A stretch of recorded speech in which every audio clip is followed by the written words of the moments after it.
man to man, combat hand to hand, hands locked, ready for the last stand, elbow drops, kicks fade bang. If I connect you, levitate, better settle mate, lights out, knocked out by the heavyweight. Today with rising star of MMA, a gentleman fighting in the lightweight division of the UFC with 4 wins on the run, and a man that is a fan of Steve Irwin and lover of spiders, snakes, lizards, etc. Fresh out of SoCal, the Tarantula, Jalin Turner. How are you, man? I'm doing pretty good, man. You know, enjoying the weather out here. That's good, man. Hey, firstly, I just wanted to say a big thanks to Deidre for hooking up this interview, man. Appreciate her help. She seems to be one of your big fans, man. She's sliding into my fight previews and supporting you, bro. Number one fan. Yeah, man, that's my mom, dude. She's always on the watch out for me, and you know, she's always trying to put on for her son. So I appreciate it. I tell her to calm down. I'm like, Mom, you gotta calm down because if somebody gets crazy with you, I'm gonna go crazy. So yeah, she's wild, but I love that woman. She's like my number one fan, biggest supporter. For sure, man, for sure. And I was reading a little bit, and your sister Lakeisha mentioned that the way your mum raised you, the cage is nothing to you, man. So obviously she's kind of contributed to your success as well, yeah. Oh yeah, without a doubt, yeah. Because when I got in trouble, man, it was bad. I don't have brooms broken on me, all kind of stuff. So yeah, she made me tough. And also, I heard you mention that she also like encouraged you to be involved in some sports as well, right? So, I mean, I heard you say she didn't push you into wrestling, but she pushed you into other sports, right? Yeah, because my sister did track and field. She wanted me to do track and field. Wanted me to do football, basketball. But yeah, I ended up I did track. I wasn't good at track. I broke my finger, or I broke my arm. I broke my arm? Yeah, I broke my arm before football, or I broke my hand, and then I broke my fingers trying out for basketball. So she just kind of started just giving up. She was like, you know, you keep breaking stuff, like I'm okay. And then I finally had a friend, my friend Anthony Saavedra, asked me to try out for the wrestling team, and I did. You broke your finger anyway, bro. So you're breaking everything in every sport almost, right? Dude, in high school, man. I didn't stop wearing casts until senior year. I had a cast on the beginning of the year, freshman year, the end of the year, beginning of the year, sophomore year, end of the year, beginning of the year, junior year, end of the year, and then I finally stopped breaking bones. That's it, man. Crazy. And now you're in a nice, safe sport, so you're going to be fine now, right? Something that you can't get too injured in. Yeah, it's crazy. I've had less injuries fighting than doing anything else in life. That's crazy, man.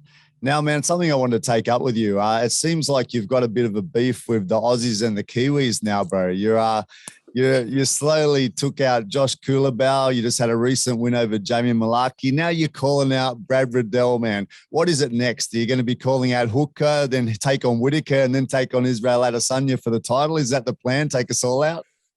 Dude, I don't know how it goes, man, because I love the Aussies. I love the Kiwis. I love it out there. Like every time I go out there, it's nothing but love, you know? So I don't know, dude.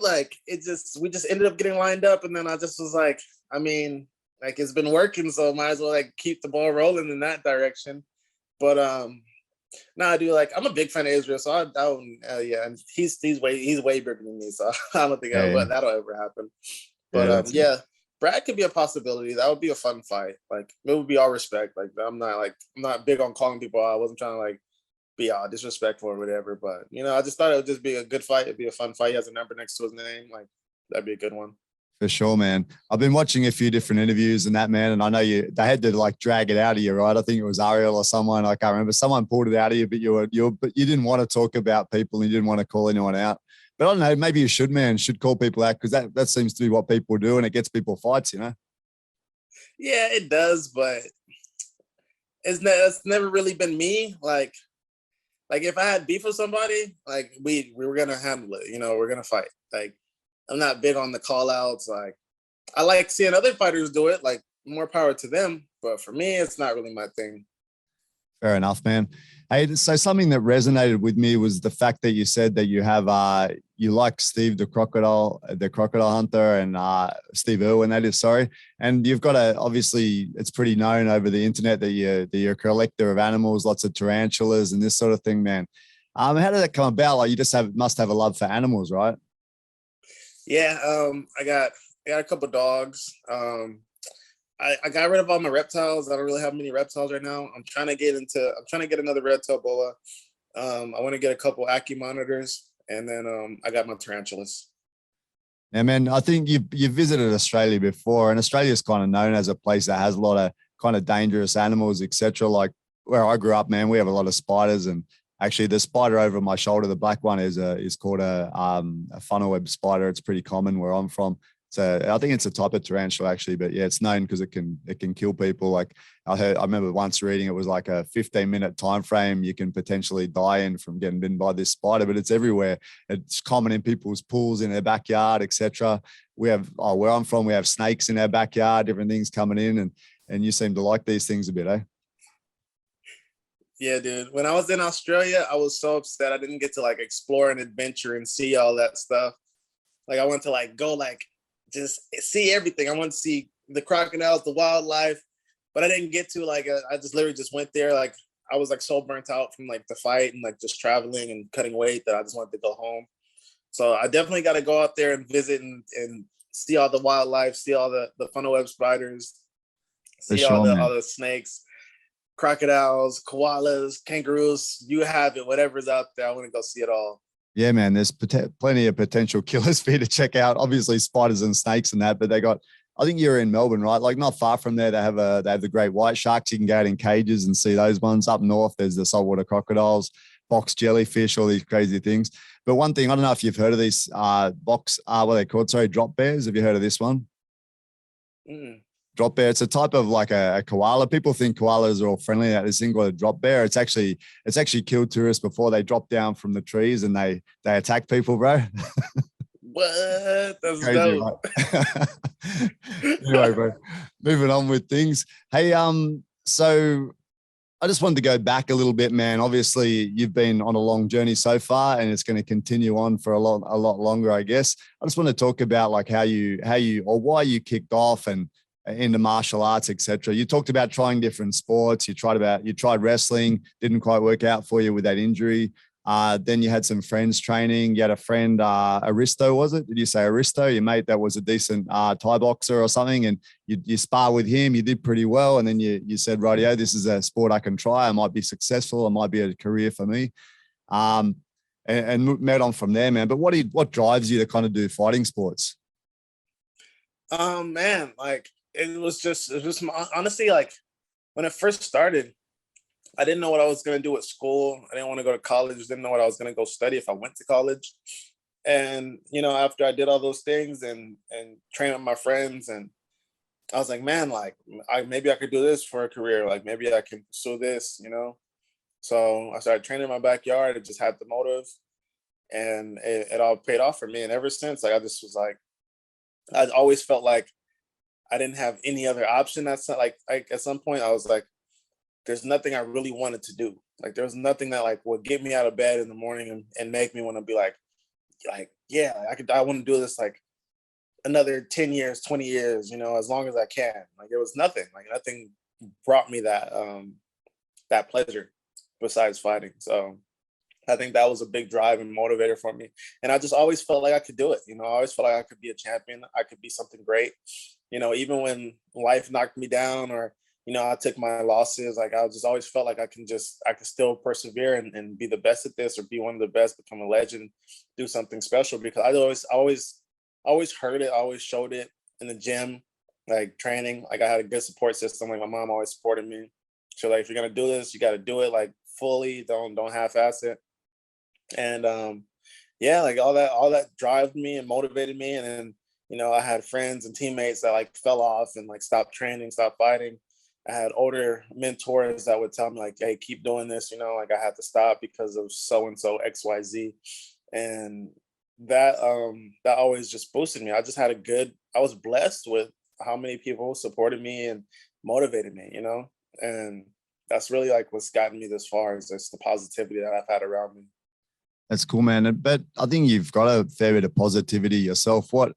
Listening to your interviews, it seems like you have a pretty kind of different approach to training and fighting. The way you just seem like it's like a fun thing and you really like enjoy it. It doesn't seem as serious as some people, some people I interview or some people I listen to interviews, they're very dead serious about training and fighting, everything. You seem like there's an element of kind of fun to it for you, right?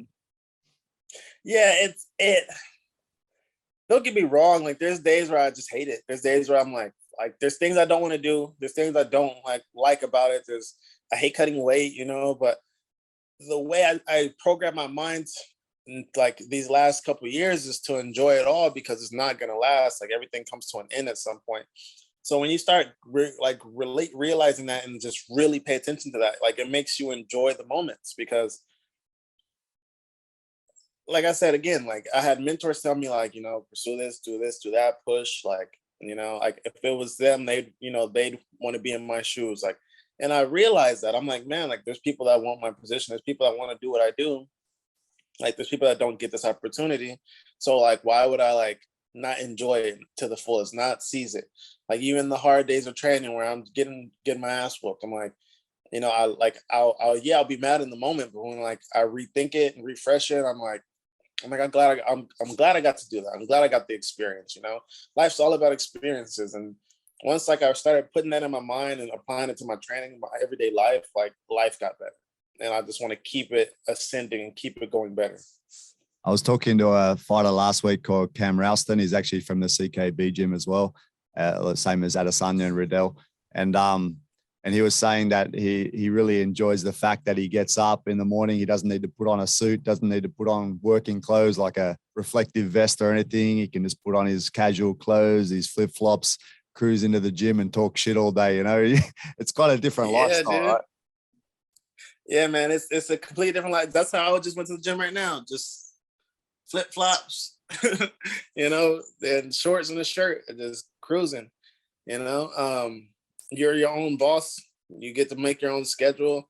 You control whether you go to the gym or not. It's a lot of freedom with training and fighting. But like at the end of the day, you always know like when you're not in the gym, you're not getting better. So it's kind of like counterintuitive. But yeah, man, it's really free that you're not fully tied down and committed to like clocking in, clocking out, like when you like want to or don't want to. Because I did it, like I worked 9 to 5s, like up until I fought for a Contender Series. I was working 9 to 5s. I was working graveyard shifts, still trying to train 2 to 3 times a day, running off of like 2 or 3 hours of sleep some days. Sometimes, some weeks I wouldn't sleep much, and I was still just trying to pursue my dream to get to this point where I wouldn't have to ever go back to having to work a 9 to 5 and doing something I didn't want to, working for somebody else and making somebody else money and, whatever. So have it. Like, I just always felt like this wasn't my purpose. And I'm not knocking anybody that does it, like if you love your job, do it, like do it to the fullest, still have it. Like, I'm like, but I just always knew deep down in my soul, it wasn't for me, So yeah, it seems to be common, I've man. been there. Seems to be common amongst the successful athletes, man, that they're very happy with just being that MMA fighter and the lifestyle and, being that Ronin, that just trains and fights, and a few of the guys like Dan Hooker, full savage, man. He said he doesn't care about money or anything, that he would be doing martial arts and traveling and training and fighting, even if he wasn't successful, it's just, that's just what he wanted to do. He didn't want to be in that everyday life. He tried it and hated it. So you mentioned about getting better in every aspect that you can during your downtime, your training in between fights, etc. Where do you see your progression most in your skill set? Is it grappling, striking, all around? Where do you see the progressions mostly? Honestly, it's been my grappling. Like, that's been my number one progression. I definitely didn't show up this last outing, but I was listening to my coaches that like towards the end anyway. They just told me to just throw up submissions, like it's end of the round, like don't worry about trying to get up and exert myself. So that's what I did. I just listened to my corner, but grappling has been like the number one thing. And then my mindset, my mindset has completely changed. I've grown and adapted and matured in my head, and that's been like a big help, especially like fighting higher competition, fighting on these bigger stages, and realizing that I'm going to be on a bigger platform, have more eyes on me, have a bigger target on my back. So just mentally preparing for all of this. I've been visualizing it, seeing it for so long, and now it's like starting to like come to fruition, like it's like coming through. It's like it's happening. So I'm like, oh shoot, I'm here. So now so I adjusted my mind again, and I'm starting to like try to dream even bigger, like look at the bigger picture, like look for the next level, the next step, just trying to grow and adapt mentally as much as physically. But also my striking too. My striking it's always sharp. That's always going to be there. It's always going to be my strong suit. That's it, man. I saw you training in the gi, man, like some old footage back in the earlier days, and you're mentioning that you struggled a bit with BJJ in the beginning, that you didn't really enjoy it, and you slowly became to enjoy it. What belt have you graded to now in gi? I'm a brown belt, but yes, I did not like jiu-jitsu at first. Excuse me. Wrestling came naturally to me. Like when I first wrestled, like I loved it. Like instantly, like I was hooked. Like I was actually getting decent. Like it just came natural. Striking came natural. Jiu-jitsu did not come natural for me. It was not, because I'm a really visual learner. And there's things in jiu-jitsu where you have to feel. You have to be really kinetic. Like you have to feel when the hips move, feel when there's feet on your hips, feel when like they start rolling to their shoulders, and like I couldn't see like when certain moves were gonna like happen or where it's coming from. So it like really frustrated me and bothered me. Like in the beginning, I almost like gave up jiu-jitsu. I was like, I don't want to fight MMA if I got to do this. But I was like, nah, I'm just, I just have to learn. I just have to get better at it. So I persevered, and then got better. Man, a lot of MMA fighters kind of avoid the gi. They're like maybe not as relative to MMA. But obviously you're training in the gi. How much did you split that up, and how do you find it compares, and how does it relate back to MMA? Honestly, I avoided the gi a lot the last like few months. But when I started training gi, dude, my jiu-jitsu was through the roof. Like it helps you respect positions and control. It teaches you patience that no gi won't. And it just slows the game down, so you get better understanding. That's how I look at it. And you have to respect positions even more, because there's more ways to get swept, more ways to get submitted. So you really have to commit and learn and like adapt. Like it opens up your mind a lot. I always explain to people that like hate gi, that training with the gi on is like training with like resistance bands or ankle weights, and then you take them off and you feel so much faster, so much stronger. That's how I look at it. I was just saying, so when you're doing gi jiu-jitsu, do you use the grips, or do you prefer to just like cup the limbs, etc., with your hands, just to relate it back to MMA out of interest?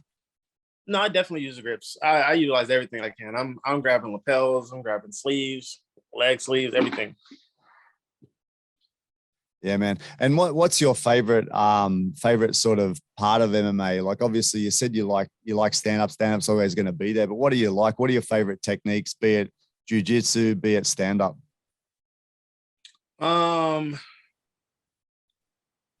I'm not sure. Favorite techniques?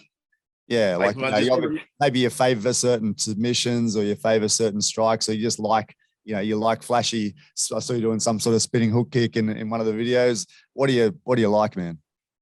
Definitely, I love everything flashy. Like I don't do it much like I used to, but like flashy is definitely my thing. I like spinning crazy techniques that are, like 360 roundhouse kicks, hook kicks. Like those are like things that you hardly ever see, like the rarities.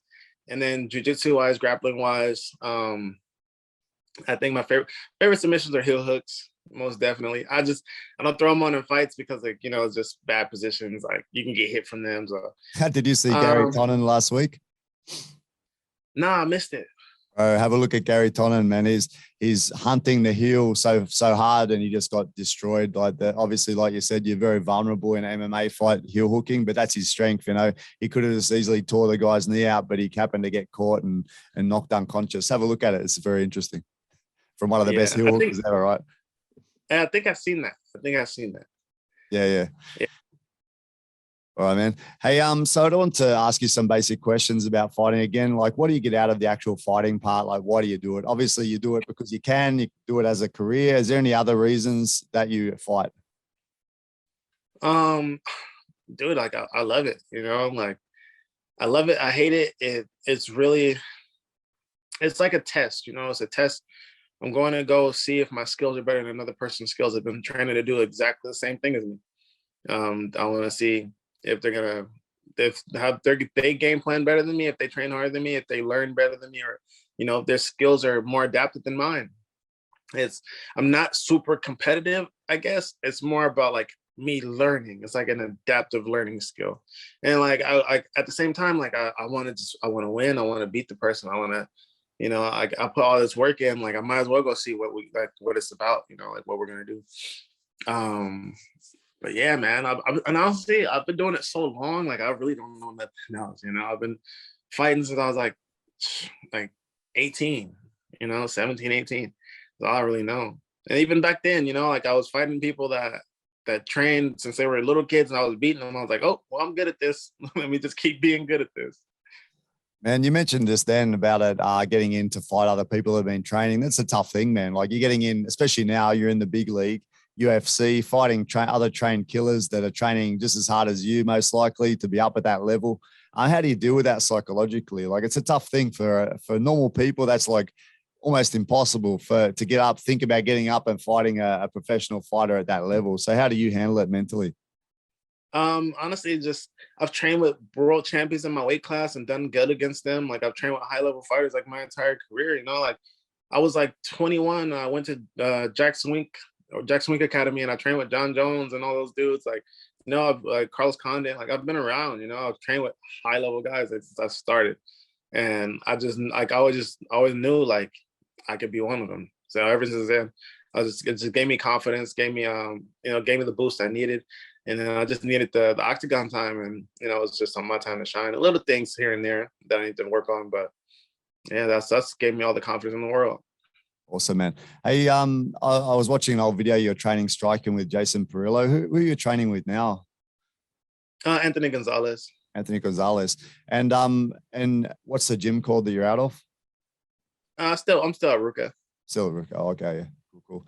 Man, and you also, the interesting little piece that obviously everyone probably knows, anyone that's listened to you, is that you did a bit of training with Bisping and his lead-up fight with your hero, Mr. Anderson Silva. That sounds pretty cool. How was that experience? Man, that experience was pretty crazy. That was pretty surreal. That was the reason why I ended up even training at Ruka, getting sponsored by them eventually. And yeah, man, me and Bisping went at it. Like we bumped heads a couple times here and there, but dude, like we built a good relationship, good connection. Bisping's he's a really solid dude, man. Like he same thing then. Like he's a big reason why. Like he preached some really good things to me, and like I just always listen. Like I really listen to like people that are where I wanted to be, So it was really cool and insightful. I learned a lot. I learned a lot about myself. I learned a lot about what I could do, what I can be, training with him. It sucked like having to like go against my idol in a way, but yeah, I had to make some money back then, so I was like, I gotta do it. Yeah, man. I heard you say that to Ariel. He was saying, how could you do that to him, right? But yeah, it is what it is, man. We need to make dollars at the end of the day, right? Man, what's your schedule at the moment for training? Like in between training camps and then leading up, what do you do? How do you break it down? In between camps, I honestly I just focus on getting better. I don't really I don't get hell bent on training. I'll maybe do like 1 or 2 sessions a day, depending on how I feel. And everything's really like drilling, growing, trying to keep my cardio up, staying in shape, and just adapting, man. Like that's all it is. Like maybe like 1 session in the morning, hang out with my kids, or a session in the evening, and then if I have a free day, like I'm just out with my dogs. And if not, vice versa, out with my kids again, just living life. I don't train too hectically outside of camp, but I always try to stay in shape. I saw again reading that you had a son called Josiah. You've got 2 kids now, though. Since that was like 3 or 4 years ago, the thing I was looking at, you got 2 kids now, right? Yeah, my son Josiah, and then my daughter Jayana. Cool, man. Josiah must be around 4, right? So is he doing any training yet, man, or not? Yeah, I'm about to get him ready, man. I haven't started yet. I got to get him a gi. My jiu-jitsu professor said he had a gi for him, so I'm waiting for him to bring me that gi so I can get him in. So he's ready to go. That's awesome, man. Yeah, I got a couple of sons that do a bit of jiu-jitsu as well. It's quite a fun, man, at that age, play a lot of fun games and just get ready without realizing they're getting ready. It's kind of cool. That's it, man. Hey, also, when you heading towards fights, how does your schedule change, man? How many sessions a day do you do normally? How do you break that down? So I'm in the gym three times a day. Sometimes two. I think Tuesday, Thursdays I do two sessions a day, and Saturdays in the morning, sometimes evening. So that's I drive a lot to travel or to train. I drive like an hour Monday, Wednesday, Friday, hour there, hour back, and then I stay local, like 30 minutes there, 30 minutes back, Tuesday, Thursdays. And yeah, I just break it up like that. I really get to see my kids. Like and then in between sessions, I'm doing some road work or I'm taking a nap, trying to just recover. So yeah, like training camp gets hectic, you know? And it's crazy because like this last camp, I was even talking to my coach. I was like, man, that's the most, I took a lot of rest days that camp. Because I always felt ready, I always felt good, felt prepared. So I'd be like, hey coach, like I'm not feeling it today, like my body is really sore, something's hurting, this and that. And I was like, I just needed a mental rest. I was like, my mind's just not there, like let me just take a break, you know. So he was okay with it, and it really helped, you know. Like that was like the best I felt in the fight. This is like the one fight I've ever went into without injuries. You know, I'm never went into a fight with like zero anything. Like stuff hurts here and there, but like zero injury at all. So I really attest that to like taking the time off, like those days off too. It also helped. It played a big factor. I got to see my kids a little bit more because I took days off and hang out with them. Yeah, man. Lots of changes in people's understanding of how to get better, right? And rest and recovery is a big one. Do you jump into things like sauna, ice bath, any other things that you sort of pay attention to for recovery? I hate the ice bath, but I'll do the sauna. I'll do cryo, Yeah. but the ice bath, nah. Like I'll do it, but I hate it. I'm not a cold person. I'm a tropical species. That's it, man. What about the strength and conditioning side, man? Do you do much work on that? Yeah, I do that like usually like 2 to 3 times a week. Even this last camp, I didn't do as much strength and conditioning as I normally do. I don't know what it attested to. I think I just picked up on my grappling more and my road work more. So I just kind of leaned out. I just focus on technique a lot more this last training camp. But yeah, I do strength and conditioning is usually 3 times a week for me when I'm in camp too. Cool, man. Hey, I heard you mention quite a few times about the weight cut being difficult for you. Obviously, you know, super tall guy staying under 70 kilos is not easy. Do you have a nutritionalist, or you just? I heard you mention something about the prepackaged meals, etc. Like, how do you work it, man? Yeah, I use the PI's formula. Like they'll send me whatever. They send me icon meals. They sent them to me throughout the camp. That helped me out a lot. And then I listen to Charles at the PI. He just tells me how to like manage the weight cut, like how much water intake, nutrition and everything. So I use the PI, UFC. They have some good specialists there. So I just listen to what they tell me. Yeah, for sure, man. It's becoming a bit of an art, right? Like a whole different thing that people are starting to pay attention to. A few of those guys from Australia and also New Zealand using a guy called Geordie, the fight dietitian. I see heaps of his posts that they're eating like pretty sweet, sort of nice meals, and a little not cheating, but they're within probably the rationing, and that is right, that they can still eat what they want to an extent and still maintain a decent weight. It's kind of interesting, right? The old style was Yeah, like you just can't eat when you come out to a fight, but they're getting it down to a science now. yeah, it's getting really dialed in. Even like for me, like these last couple cuts, like they've sucked, but like my rehydration has been way better. Like I'm like going right back to normal weight, like fight night, and I'm like, oh shoot, like that's usually it's, and I feel good. I don't feel sluggish. I don't feel slow. I still feel really sharp. Man, you mentioned about the goal is to reach the top and keep going from there. How are you going to get there, man? What's the plan for this year? What's the plan for the future? Just the usual hard work, dedication, training, doing everything smart too, like not trying to jump the gun and like try to fight the top guys right away. Like, of course I'm gonna fight the top guys, but like, like I'm taking my time. Like I'm gonna be really patient and methodical. There's no rush for me. Like I said, the more time I get to learn and adapt and grow, the better I'm gonna be by the time I have to fight for the belt. So yeah, just being patient, being smart, just taking my time. And like you mentioned Riddell. Who else would you see in the lightweight division that would be someone you'd like to fight? Like, doesn't need to be you calling them out, just who you would like to fight if you had an option. Honestly, dude, I'd like to personally, like, I'd like to fight like damn near everybody that's ranked above me, you know. But um, I like Drew Dober. That'd be a fun fight too. Who's really like a lot of I don't even know like a lot of strikers. Dan I want to Hooker, fight like I want another to fight some striker, bro. strikers. Dan Hooker, nice and rangy guy for you, although he's dropped down a division. He's still ranked Yeah, number 8. Yeah.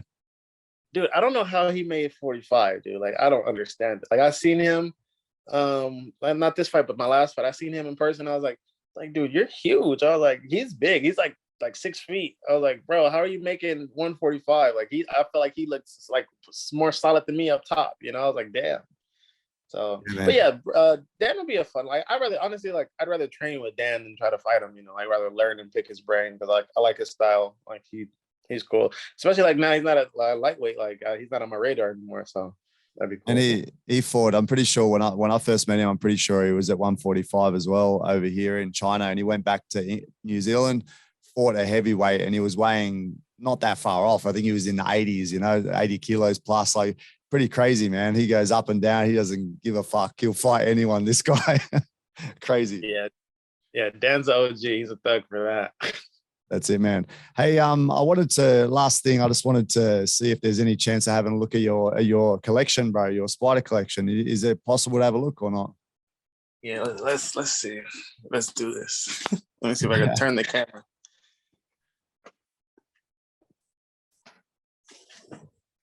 Does it take much maintenance, man, to take care of all these animals? No, they're super easy. So here I have a little communal setup. They're all under there. I got this guy right here. A few of them are empty. That one's empty. How many do you have at this stage, man? Like I heard you saying that one stage had 200. How many do you have now, you reckon? Honestly, I'm not sure. Maybe like a little under 20. So there's about 11 in here. There's one here. I have one here that I need to rehouse. She's gonna get a new enclosure soon. Just picked this girl up. She's a fire leg, I believe. And then I got some babies back here. Baby here, there. It's a baby right here too. 1 second. Why did you give up on the reptiles and that, man? I didn't give up. They just require more maintenance than I can provide sometimes because I'm in camp. She went into her burrow. But I didn't give up on the reptiles. I love the reptiles. I'm gonna get back into them for sure. I want to get a red tail boa soon. Awesome.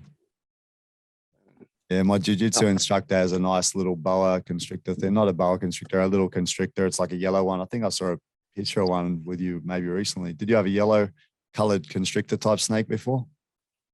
Yeah, I had an albino ball python. Yeah, I think that one. I can't find her. I don't know where she's at. And then I got another one in here. And then I'm gonna fill this one. I got another one coming hopefully today or tomorrow, and I'm gonna put her in there. So yeah, that's my awesome. It's my little setup. I had one in here, but it ended up passing away. I'm gonna set this one up. I have another one coming. I'm gonna set this one up soon. And yeah, that's my little collection. Awesome, man. Awesome. Something for the future too, right? I can imagine once you're done with fighting and everything, your collection's gonna take off when you got more time to take care of these things. Oh yeah, most definitely. Honestly, I think I'm gonna start getting back into it now.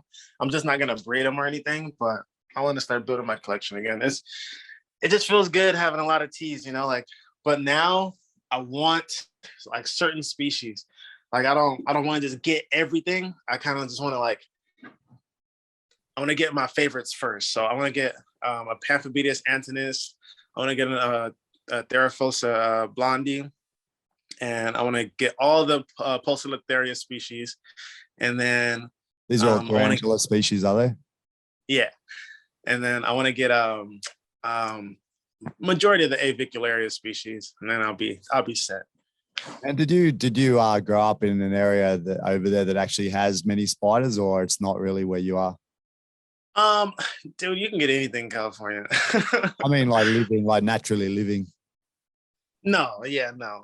It's more of a pet trade out here. Yeah, it's like, because I looked it up actually before when I was waiting for. I looked it up California spiders, and they got heaps of spiders. Actually, it's not too dissimilar to where I'm from. Like a lot of the species are similar species that we have, And I was wondering if you actually had them around your area, but not. You must be too urban, is it? Yeah, dude. Like I don't think I've ever even seen a wild tarantula. Like I've seen like one like crossing the street, but I've never like encountered one where I could like go like interact with it like on a hike or something, Yeah, we just had that one that I mentioned, the funnel web. That one's the only one I've seen around. But yeah, we don't get too many. But we got heaps of different spiders coming in the house and everything. The wolves, the huntsman. This is one that was actually listed for over there as well. They're nice, big, furry sort of spiders. They always come in the house in Australia. They're pretty well known. They'll just be up on the wall. And I heard you mention you don't really want to kill them. You want to try and catch it. So you try and catch it. They're running at you or they jump off, and they're pretty freaky spiders, man. Yeah, huntsmans are crazy. I used to have one. It was a David Bowie huntsman. There's a orange huntsman spider. It's pretty cool. But like out here, they're not as big, nor near as big as yours out there, and then they're out here, but we mainly get like wolf spiders for the most part. Those are well, in my area at least. That's what I get. Playing with black widows, right? I think it's the same as a redback spider in Australia. It looks the same. Yeah, we get them in the backyards and in toys and different things. They're always in shoes, etc. Yeah, so they're pretty common over there too. They can cause a bit of a sting, but just first aid, not too bad, right? Yeah. I think with modern medicine now, black widows don't really have as many deaths as they used to, but I know their venom used to be really potent like back in the day, but I think you still have to like go to the hospital if you get bit by one these days. Actually, there was a bad one a while back that became pretty famous called a white tip house spider, I think it was called. This one in the houses. It's just, I've seen them in the house back home, but they can cause like that bacteria, or they have a bad bacteria that can start rotting the flesh of people. And this is one that everyone started to know about because it's like common spider, but it can make your flesh rot if it bites you. Really bad. Yeah, nasty. Yeah, that's not cool. You don't want to collect one of them, man. Yeah. Anyway, bro, I want to thank you for your time. I appreciate it. Like I said, thanks to your mum D as well for helping out. And I'll definitely be a Jalin Turner fan now. Now you've already fought my hometown boy, Jamie Malaki. I can actually be a fan now. And and best of luck in the future, bro. And I hope I can catch you sometime in the future just to chat and catch up and see how you're preparing or afterwards before fights, etc. Yeah, of course. Yeah, we'll keep in touch for sure. Yeah, so for those of you that don't know, he was Team Malarkey and my mom was Team Turner. And then I told him, I was like, we'll set up the interview after the fight because he wanted to interview me. And so I was like, I'm not trying to sound arrogant, but I wanted to see how the outcome of the fight went and see then go about the interview. So if Team Malarkey won, I would have still did it. If I won, I still did it. So I appreciate your time too.